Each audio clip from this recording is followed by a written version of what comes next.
got some family up there, and they're like, why don't you go up there? And I was like, man, I ain't even met this family. You know, it's part of my stepdad's family, and I met them a couple times as a kid. I don't really know them, and they're like, yeah, go up there, and they talked to them and said it was cool, and I was like, yeah, what the hell? I'll go up there. I figured if I get arrested, it'd be the same thing as Arizona. I'd file habeas corpus, they just let me go. Yeah. So I ended up going up to West Virginia, and I just started living up there and got a job up there. Still tattooing on the side. Got a job as a pastry chef. Started off at the dishwasher. Yeah. And then I worked my way up to pastry chef. Started making wedding cakes and stuff like that. It's weird. Tell us a little bit about that. I mean, do you still know how? Yeah. Still make stuff, yeah. And did you make it from scratch? Or? Of course, everything. Scratch. I'm taught by the old Frenchman. Yeah. Yep, Francois. He taught me how to make it all. Old Frenchman, huh? What happened to him? I seen him last maybe about 5 years ago, and his shop closed down. And I don't know what happened to him. I don't know if he went back to France, if he just retired somewhere, or I don't know. But yeah, he's closed down now. But yeah, man, I was making wedding cakes doing that. I got this girl pregnant, so you know, I was planning on going back to Mexico or doing something, but I didn't really. But you know, I got her pregnant, so I had to stick around. Yeah.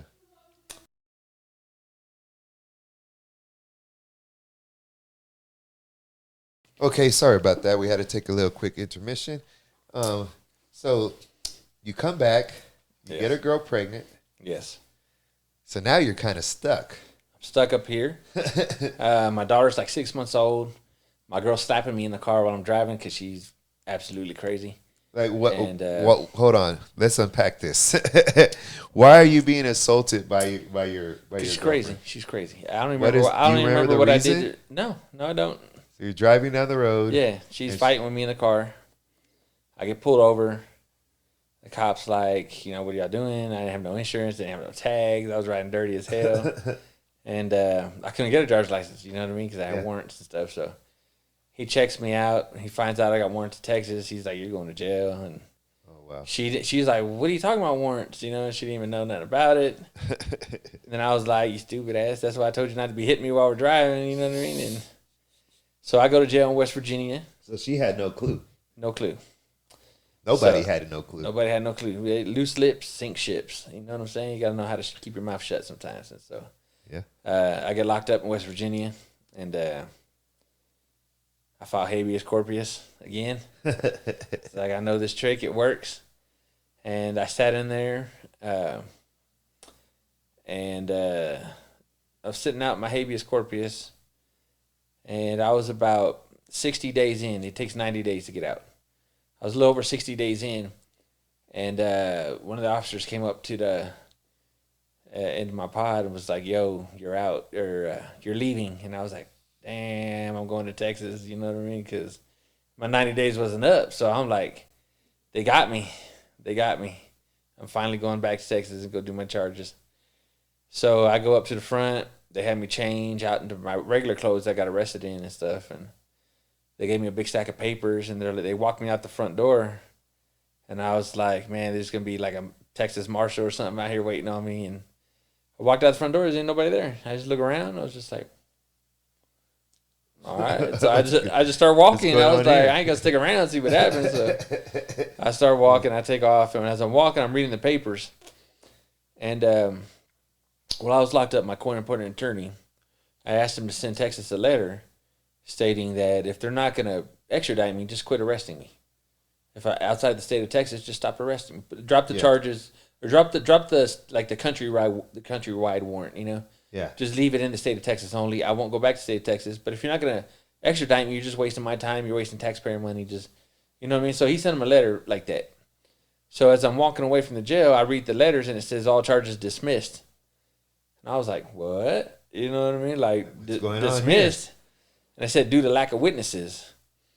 And so I was like, okay. And then turns to find out, I find out later on that, like years later, that the guy who snitched on me, he's gone. Some of the officers involved in my arrest got fired. Some of them went to jail, and they're on charges for other stuff. They're crooked. just everything, everybody involved in my case, just it all fell apart. So they dismissed everything. They just let it go, and I got lucky. So at that point, I'm free man now. You know what I mean? 11 years on the run, and I'm totally free. So People just joining us. We're talking with Anthony Carwell, small business owner in Huntington, West Virginia. He's telling us about his story, going from a hustler to fugitive to successful entrepreneur. all right. 11 years. 11 years. Yeah. That is a journey. 11 years journey. If you would have just did 11 years, but they weren't offering 11 Nah, years. they're offering like 30 something. Yeah, it could have been almost the same journey, right? Yeah. Right, but it would have been. But I had a lot more fun not being locked up. You know what I mean? Like Mexico's great. After 11 years, like, what do you say or what can you? So you get that letter sitting. You get it in the mail. No, they handed it to me when I walk out. Oh, So I'm like walking home from jail, reading the letter. reading the paperwork they gave me. Oh, okay, Yeah. I'm with you. So So you're like reading this paperwork. yeah, and it Walking- says I'm free.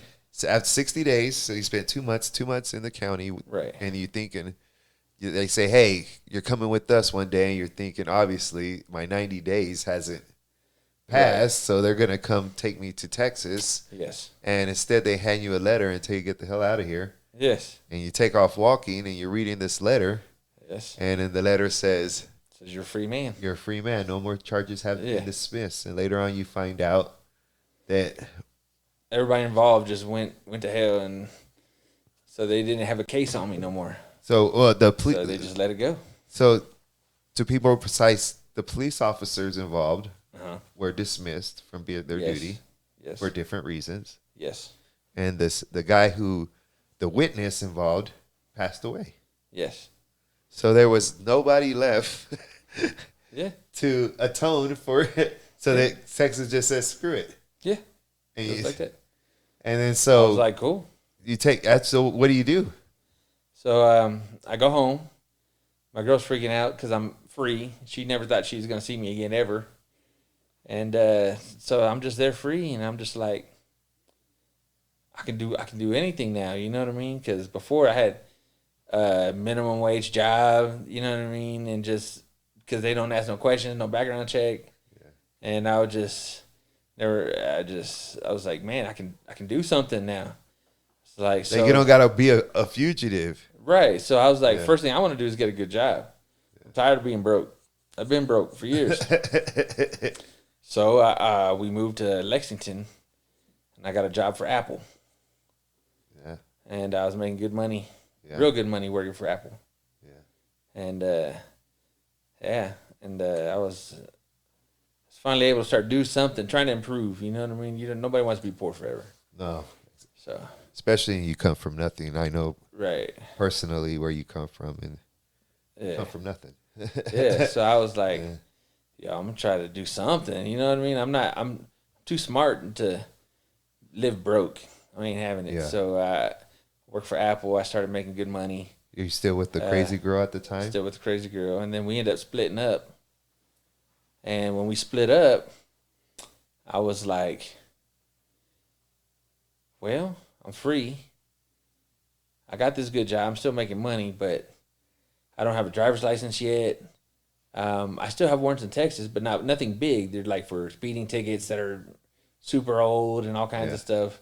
I owe like $12,000 in fines and all that, so I can't get my license back. So I said, well, hell, I'm gonna go back to Texas. I'm free. They can't, you know what I mean? So Yeah. I go back to Texas. It's a big F you to Texas. Right. Well, I mean, they let me go, so I'm gonna go try to make it right. So Yeah. I go back to Texas. I get a job down there. I stay in with a buddy of mine, and I stay between his house and my stepsister's house. And I get a job. I start paying all my fines. All my whole checks going to fines. Oh, wow. I finally get it all paid off after about 6 months. I go get my driver's license for the first time in 12 years. So now I got a driver's license. All my fines are gone. I paid everything. No warrants. I got a completely clean record. Wow. My charges were dismissed, so I got no felonies on my nothing. Wow. 100% clean record now. Wow. And then it turns out my ex-girl, she screwed up, and I had to rush back to West Virginia to get custody of my daughter. Yeah. So I rush back. I go to court.